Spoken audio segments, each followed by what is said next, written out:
I'm of the opinion doing the right thing is never wrong.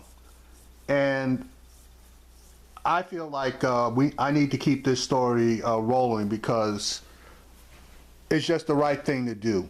Now, there are other YouTubers out there that are of the opinion that black people should not necessarily stand with the Native American people, which are part of us, by the way, in their fight against these various oil pipelines that are coming down through North Dakota and through Native American land. Well, I'm on the side that right is right, wrong is wrong, and if it's their land, they should have say-so over what comes through it. Now, the funny thing about it is that that Dakota Access Pipeline was originally scheduled or mapped out to come past a whole lot of white people's homes in North Dakota.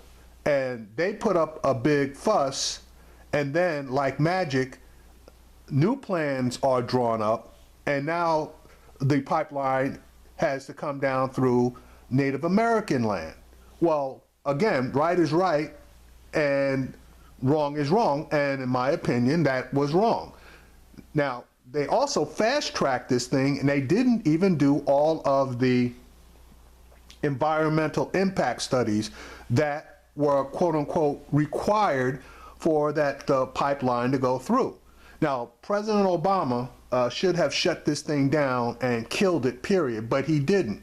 He basically put a Band-Aid over it and instructed the Army Corps of Engineers to withdraw their approval for the permits on this thing. Now, we all know how Donald Trump felt about pipelines. So, of course, what Donald Trump did as soon as he got in there was he instructed the Army Corps of Engineers to fast-track approval for this thing, which they did. Anyway, here is the interview regarding the signing by Mr. Trump of the access pipelines. As you know, I approved 2 pipelines that were stuck in limbo forever. I don't even think it was controversial. You know, I approved them. I haven't had one call from anybody saying, oh, that was a terrible thing you did. I haven't had one call. You know, usually if I do something, it's like Bedlam, right? I haven't had one call from anybody. I think he's lying about not having had one call. You know, and then again, maybe there were calls that came in that just, quote unquote, didn't get to him. So there's a really good reason for that. When you call the White House comment line, this is what you get. Thank you for calling the White House comment line. The comment line is currently closed. See? He hasn't gotten one comment. The White House promised that it would seek input from everyone affected by the Dakota Access Pipeline and come up with a deal that benefited all parties. But on Wednesday, when the Army issued a permit to resume construction of the pipeline, one interested party had still not been consulted: the Standing Rock Sioux Tribe. In fact, its chairman was at that very moment flying to D.C. to meet with Trump administration officials, a meeting that never in fact happened. The White House did not respond to our request for comment. But joining me now by phone from Cannonball, North Dakota, is Chairman Dave Archibald of the Standing Rock Sioux Tribe. And Mr. Chairman, thank you so much for being here. Let's talk about that meeting that was supposed to take place between yourself and the Trump administration over the pipeline. What happened? Thank you, Joy. You know, I was trying to meet with anybody in the White House, anybody under the Trump administration, just to hear our side before any decisions are made, and I think that's important for any leader, is to be well-rounded and well-informed on any issue or any matter. And we had I finally got through once somebody from the Department of Interior was placed, and I said I need to meet with somebody in the White House, and it was with William Kirkland, the Intergovernmental Affairs, and he said, let's schedule a meeting for the following week. And he said, what days would work? I'm available Monday to Wednesday. And I said, I need to meet as soon as possible, and like Monday's perfect. So we set up a meeting, and I start scheduling my flight, and then he calls me back and says, I can't meet with you Monday. Wednesday's the only day that works. On that that Monday, we had a status conference call with the judge, and the judge had asked the Department of Justice when they were going to make a decision on the presidential memorandum to push the easement through, and they said they won't decide at earliest maybe Friday. This was all this past week, and so Friday I figured I had time if I got to meet with them at one last push to meet with anybody that would listen to me. I would meet on Wednesday, and as soon as I landed, I got information on Tuesday that the decision has been rendered. This was the day after the status conference call, so I felt like I was slighted, and it wasn't right. And sir, you know, we know that there has been a lawsuit filed by the Cheyenne River Sioux tribe, who's filed a legal challenge to try to stall the pipeline again.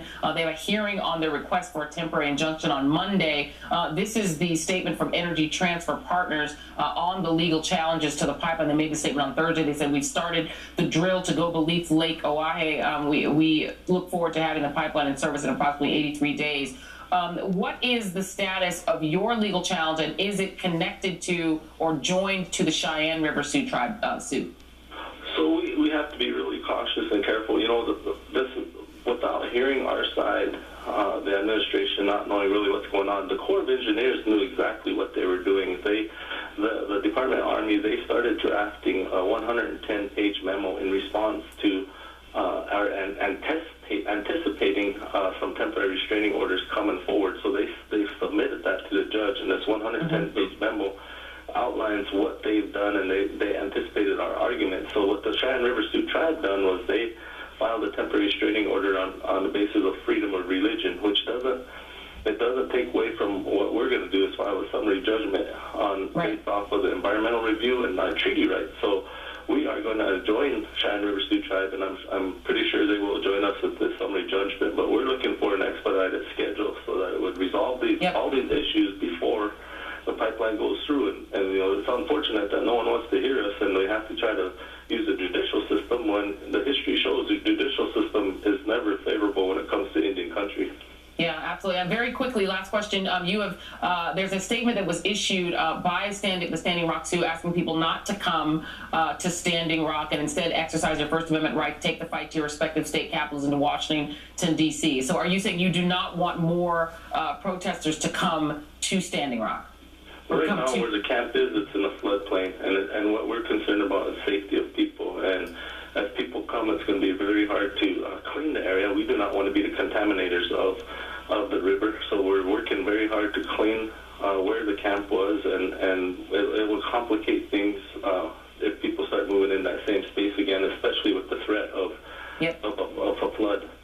Yeah, absolutely. Well, sir, thank you very much, Chairman David Archibald. We're going to keep up with you and keep up and stay on this story. Thank you very much, and good luck in your legal challenges. Thank you, Joy. All right, so this is going to be a tough one because it looks like they're going to roll over the Standing Rock tribe like a bulldozer, basically, which is what they're doing up there with the drilling and all that. So this looks like it's going to be a loss, not only for the Standing Rock tribe and the people up in that area, but it's basically going to be a loss for us because they basically are going to, as Mr. Trump constantly tries to do, ignore all of the rules as far as the environment is concerned in order to get a pipeline put in and placed into service that, in all honesty, is not going to benefit anyone in the United States, because that oil is basically going to come out of Canada. It's dirty oil. It's going to make its way down to Louisiana and be exported. It's not going to be used in the United States. So that does nothing to help with the energy independence of this country.